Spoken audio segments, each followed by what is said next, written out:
मित्र आज करनाल पहुंचे थे और निकाय चुनाव नजदीक है, कल ड्रॉ भी हुआ है करनाल में।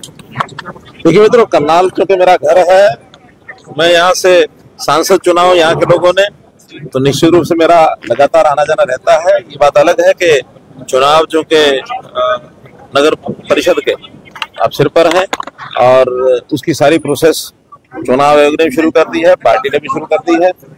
और जैसे जैसे चुनाव की तिथियां नजदीक आएंगी, जब भी घोषित हो जाएंगे, उस समय फॉर्मेलिटी सारी चुनाव की पूरी की जाएंगी। आज कुछ कार्यकर्ता जो चुनाव में हिस्सा लेना चाहते हैं, उन लोगों ने कहा कि एक बार मिलना है, सब लोग मिले और मिलने के बाद उनसे गपशप हुई, हल्की फुल्की बातचीत हुई, बहुत खुश माहौल में हुई।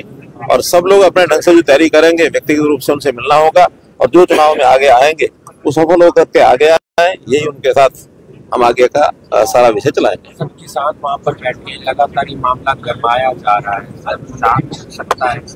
देखिए, जहाँ तक प्रदेश के नाते अगर मैं कहूँ तो ये विषय पंजाब प्रदेश का ज्यादा है।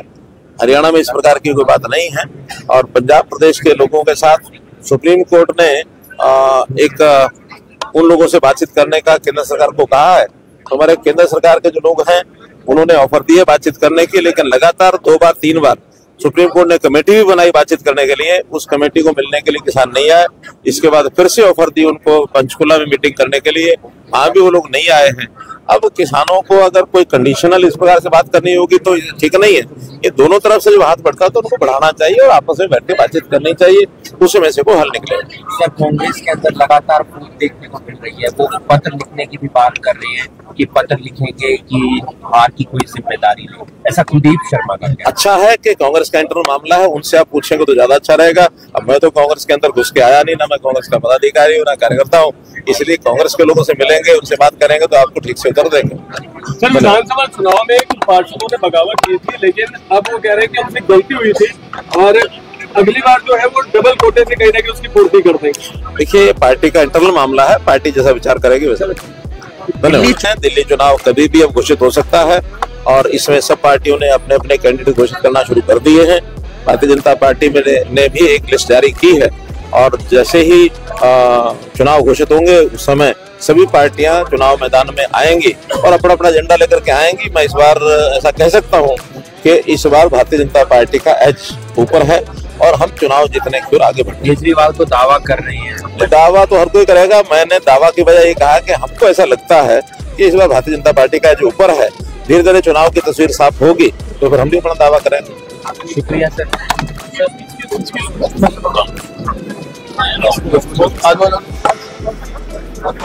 तो देख सकते हैं इस समय तमाम जो कार्यकर्ता हैं वो इस समय केंद्रीय कैबिनेट मंत्री मनोहर लाल खट्टर, जो कि पूर्व, और अगर आप देखेंगे इस समय तमाम जो लोग हैं वो जरूर मिलते नजर आ रहे हैं और प्रसाद जो है वो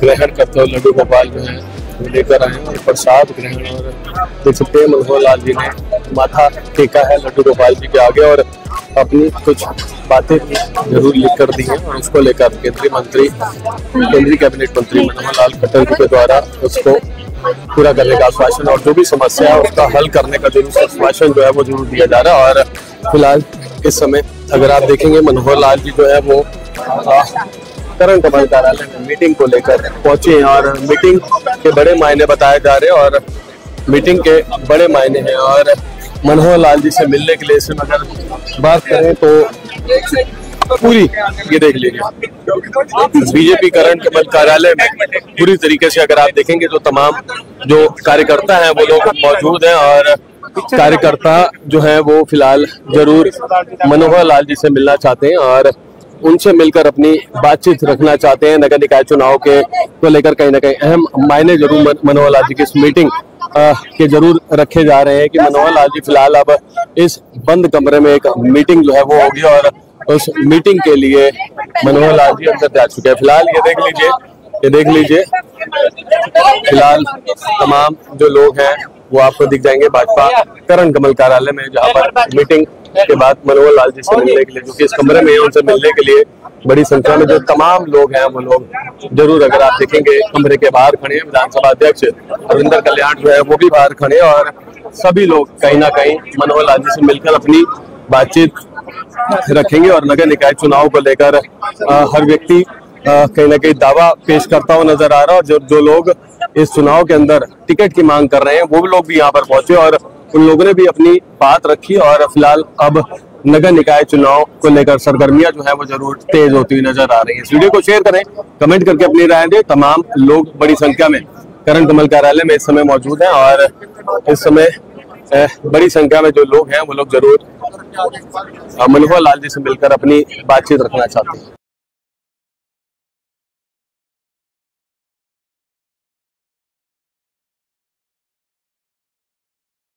साथियों, आज भी दिल्ली को आधुनिक बनाने के लिए जितने भी काम है वो केंद्र की भाजपा सरकार ही कर रही है।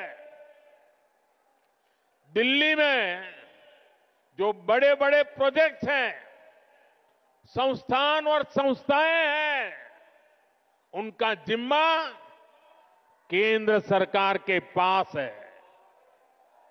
अब जैसे दिल्ली मेट्रो चप्पे चप्पे तक पहुंची तो ये काम भाजपा की केंद्र सरकार ने किया।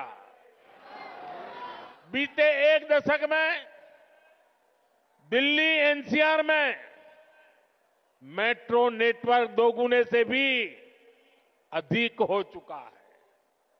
आज जनकपुरी और कृष्णा पार्क के लिए भी मेट्रो शुरू हो चुकी है। रिठाला, नरेला, कुंडली कॉरिडोर पर भी काम शुरू हुआ है। ये जो नमो रेल प्रोजेक्ट है, ये भी केंद्र सरकार बना रही है। दिल्ली और आसपास में ये 6 लेन, 8 लेन जो सड़कें भी केंद्र सरकार बना रही है। दिल्ली में जाम की परेशानी कम करने के लिए ही भाजपा सरकार 55,000 करोड़ रुपए से अधिक के प्रोजेक्ट्स यहां लाई है। डीडीए के माध्यम से गरीब और मिडिल क्लास के लिए घर बनाने का काम भी केंद्र सरकार कर रही है। प्रधानमंत्री आवास योजना के तहत गरीबों के घर बनाने के लिए पैसा भी केंद्र सरकार देती है।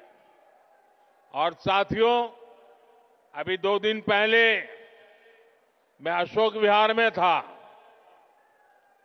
वहां स्वाभिमान अपार्टमेंट झुग्गी झोपड़ी में रहने वाले परिवारों को दिए।